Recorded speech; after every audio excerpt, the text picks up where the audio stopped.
Dorothy KK says, "Hi Jonathan, can you comment on the symbolism of shoes, like in losing your shoes, unfitting, or wrong shoes, glass shoes, like in the Cinderella story, etc."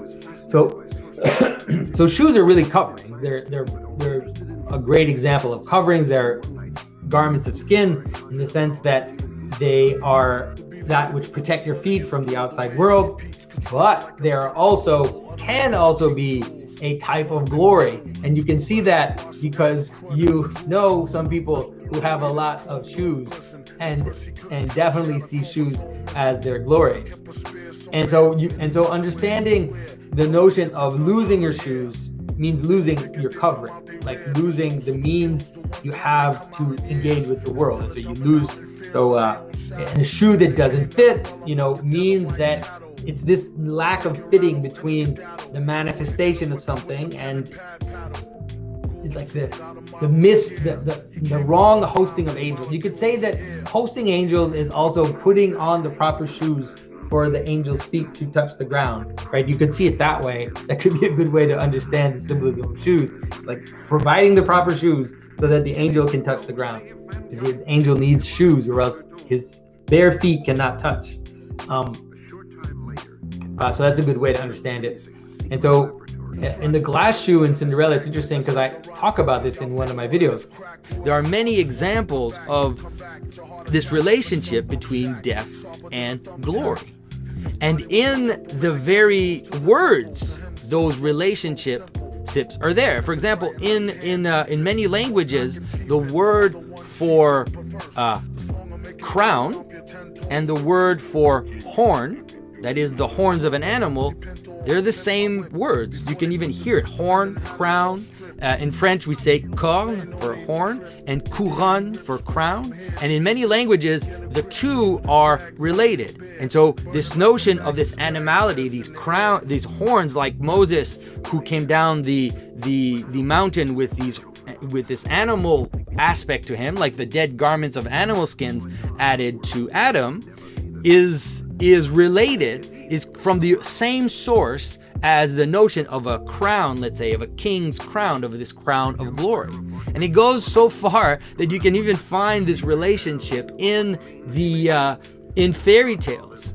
For example, in the story of Cinderella, there is this notion that Cinderella has glass slippers. Well, in the original, the older versions, in French, we say that she had her shoes were made of fur. In French, the word for fur, a certain type of fur was vert.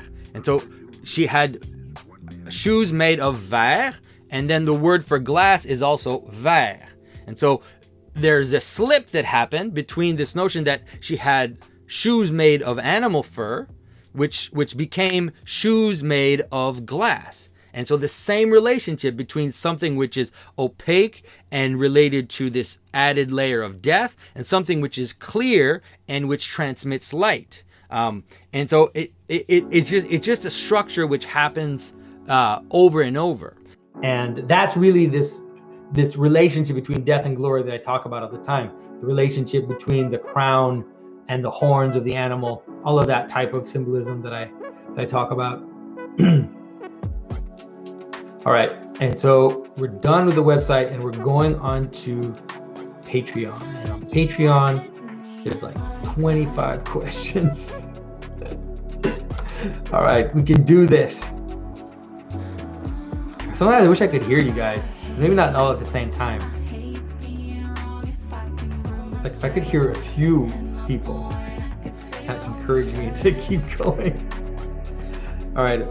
God's glory is, their life is littered with God's glory, and God is working in the things that they don't see, and it is an amazing thing when they come to a place where, suddenly they came around a corner and, oh my goodness, there's God. And it's the C.S. Lewis pantheism quote. And okay, well, what do I do now?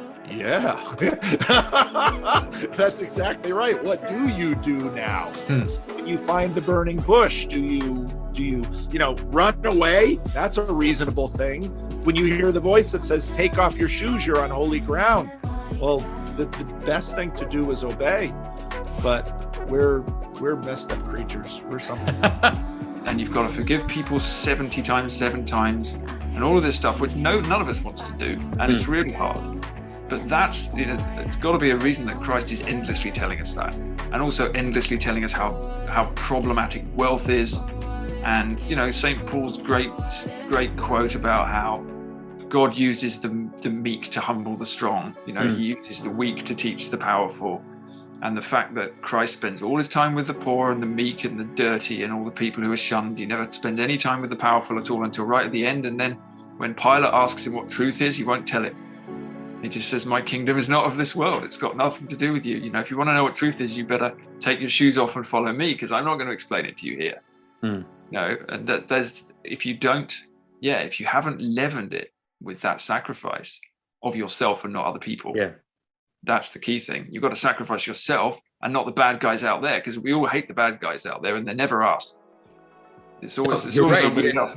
That's really that's the solution that Christ offers. It seems to us like a simple solution because we've had it for 2,000 years. We think it's obvious, but this was like the key to all of reality. Like the key of self-sacrifice that Christ gave us is basically the key to reality of how to temper all the elements to bring them all together. Because there is this need for this perception we have that something has to be sacrificed, and then if you're able to really understand that ultimately that's you, then you're able to fulfill all the elements of reality into one thing. But like you said, it's so hard. Like the thing about Christ is that it's this interesting situation where on the one hand his teaching is impossible. Like it's just completely impossible. The things he says are impossible, and nonetheless they act as the source of reality. And then you could say that it all flows out of Christ, and no one really is able to completely follow what Christ says because it's an impossible standard. But it acts as this barrier as this ideal that is a true ideal that we can follow. And so the self-sacrifice for some people won't be this ultimate sacrifice, but it will maybe just be like, instead of drinking the money I get from my salary, I'm gonna give it to my kids, right? I'm gonna actually buy food for my kids. It can be as stupid, as small as that, but then it's part of that notion of self-sacrifice, which kind of feeds into the world and creates basically everything good about Western society is based on that. It's based on the idea that we understand that the things we have, we need to put them to the service of others. Even if it's as little as that, it still participates in this ultimate sacrifice, which we should be aiming towards, let's say. Yeah, so everything good about Western society comes from that teaching. So if you take that out, you just get everything that's bad about Western society, right? You get all the colonialism and the Coca-Cola and the self-righteousness, but you don't have what's actually at the heart of it. I mean, what I find so interesting about reading the Gospels as well is how honest they are about the fact that virtually everybody who's following Christ also just walks away, they're always going, what are you talking about? This don't understand, don't get it. And they're all saying, well, how can anyone do that? What do you mean give all your money away? What do you mean walk away from your parents? What are you talking about? And even at the Last Supper where he says, here's my body and here's my blood, like most of them just say, oh, that's disgusting, and then they all leave. Well, that scene in the Gospel of John where he's actually in the crowd and he says, if those who do not drink my blood and eat my flesh have no part in the kingdom, and I think I saw a movie version of it where they actually portray that scene. He's standing in a crowd and he's telling people that, and you think, if I had been there, I would have wanted to stone him too. Like, would you think that he's saying something completely this man needs to go beyond to a all mental limits? Like, there's no limit to what he's saying.